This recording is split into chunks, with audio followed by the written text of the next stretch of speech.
Welcome to Whole Word Ministries. Thanks for joining me as we read through the Bible together. In this session, we'll be reading Genesis chapter 24 from the English Standard Version.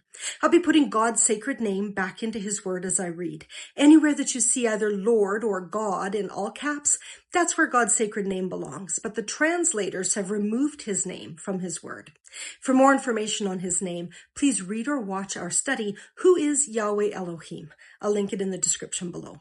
Okay, it's time to grab your Bible if you have one and follow along. Chapter 24, verse 1.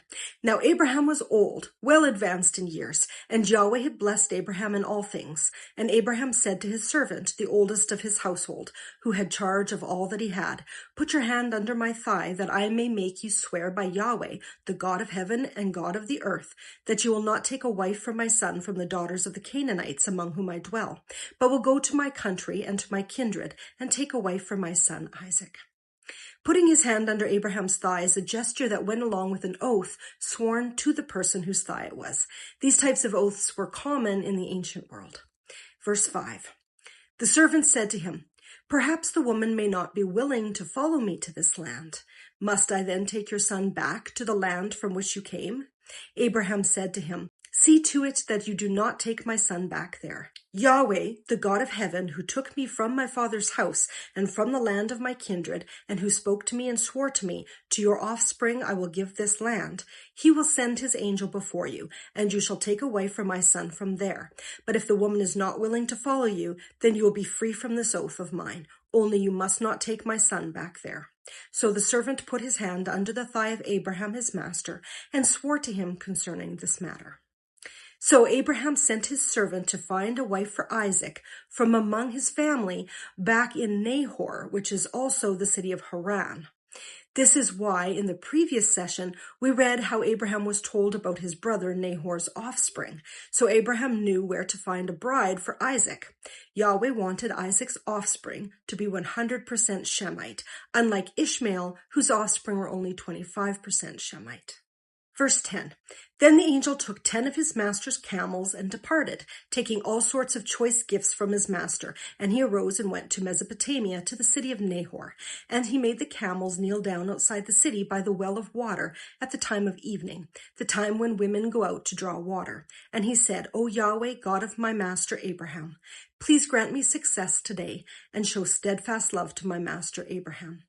Behold, I am standing by the spring of water, and the daughters of the men of the city are coming out to draw water. Let the young woman to whom I shall say, Please let down your jar that I may drink, and who shall say, Drink, and I will water your camels, let her be the one whom you have appointed for your servant Isaac. By this I shall know that you have shown steadfast love to my master. Before he had finished speaking, behold, Rebekah, who was born to Bethuel, the son of Milcah, the wife of Nahor, Abraham's brother, came out with her water jar on her shoulder. The young woman was very attractive in appearance, a maiden whom no man had known. She went down to the spring and filled her jar and came up. Then the servant ran to meet her and said, Please give me a little water to drink from your jar. She said, Drink, my lord. And she quickly let down her jar upon her hand and gave him a drink. When she had finished giving him a drink, she said, I will draw water for your camels also until they have finished drinking. So she quickly emptied her jar into the trough and ran again to the well to draw water, and she drew for all his camels. The man gazed at her in silence to learn whether Yahweh had prospered his journey or not. When the camels had finished drinking, the man took a gold ring weighing a half shekel and 2 bracelets for her arms weighing 10 gold shekels, and said, Please tell me whose daughter you are. Is there room in your father's house for us to spend the night? She said to him, I am the daughter of Bethuel, the son of Milcah, whom she bore to Nahor. She added, We have plenty of both straw and fodder and room to spend the night. The man bowed his head and worshipped Yahweh and said, Blessed be Yahweh, the God of my master Abraham, who has not forsaken his steadfast love and his faithfulness toward my master. As for me, Yahweh has led me in the way to the house of my master's kinsman. Then the young woman ran and told her mother's household about these things. Rebekah had a brother whose name was Laban. Laban ran out toward the man to the spring. Remember this Laban, because we'll see him again when we're reading about Jacob. Verse 30. As soon as he saw the ring and the bracelets on his sister's arms and heard the words of Rebekah his sister, "Thus the man spoke to me," he went to the man. And behold, he was standing by the camels at the spring. He said, "Come in, O blessed of Yahweh. Why do you stand outside? For I have prepared the house and a place for the camels." So the man came to the house and unharnessed the camels and gave straw and fodder to the camels. And there was water to wash his feet and the feet of the men who were with him. Then food was set before him to eat, but he said, "I will not eat until I have said what I have to say." He said, "Speak on." So he said, "I am Abraham's servant. Yahweh has greatly blessed my master, and he has become great. He has given him flocks and herds, silver and gold, male servants and female servants, camels and donkeys.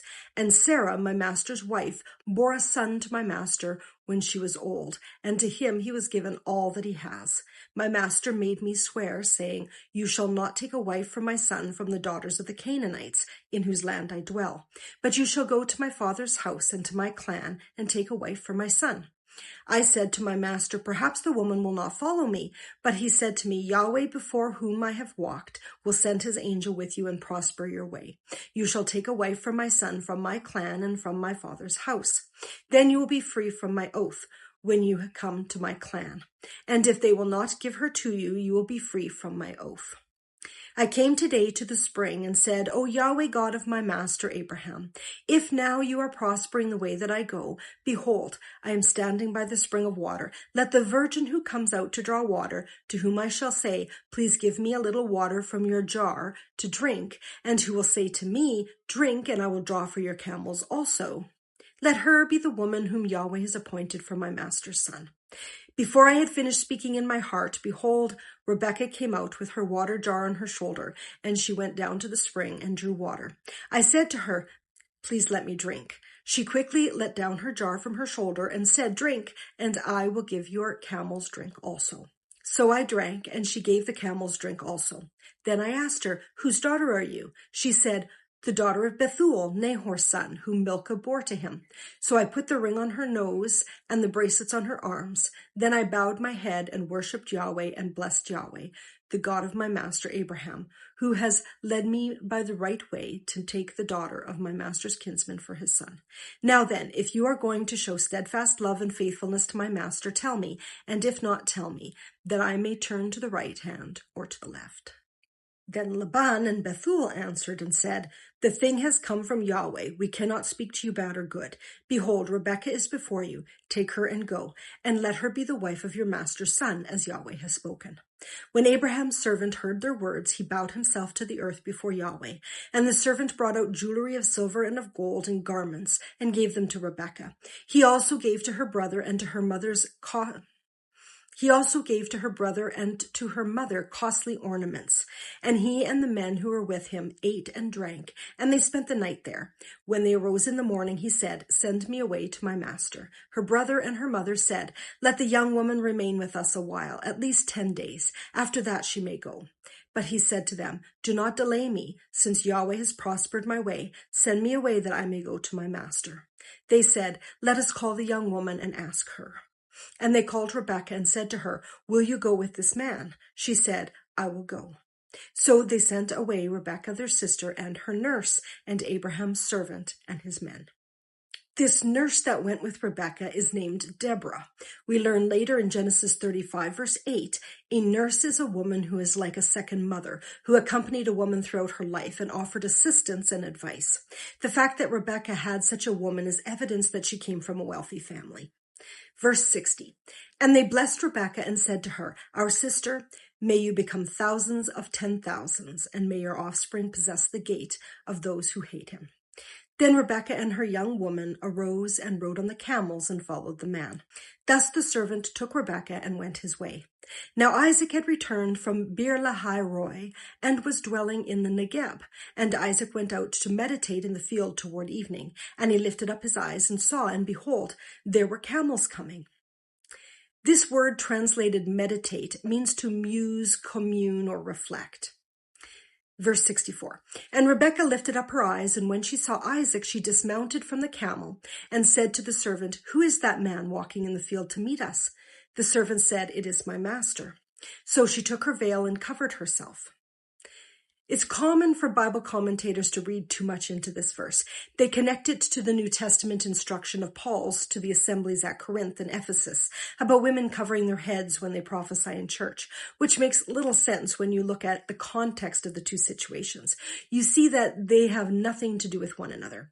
Paul is giving instructions to two specific assemblies in the 1st century AD on women while they're in church. Is Rebecca in a church in this verse in Genesis? No. Paul's instructions are for married women. Is Rebecca married in this passage? Also no. There's no correlation between these two situations at all. Also, we need to look at what this verse here is actually saying. First, Rebecca did not have her head covered during her journey, despite being in the company of many people, men and women. She didn't cover herself with the veil until they came upon Isaac, the man she'd soon marry. In Paul's letters, he's saying the exact opposite of this. Women were to cover their heads around other people, not their husband. So again, no correlation whatever. Second, the word veil is not just a head covering, it's a wrapper or a shawl. And the word translated cover herself does not indicate covering only her head. There's no reason to interpret this as putting a covering over her head because the English word veil is used in the translation, and the connotation to that word for us is like a bridal veil that covers the face. But that's not what the Hebrew text actually says. What happened in this passage is that as Isaac approached the group and Rebecca discovered who he was, she wrapped her cover around herself. This could have been out of nervousness, who knows? But as we read next, Isaac immediately makes her his wife. So modesty wouldn't make sense when approaching him, but not around the men she was traveling with. Verse 66, and the servant told Isaac all the things that he had done.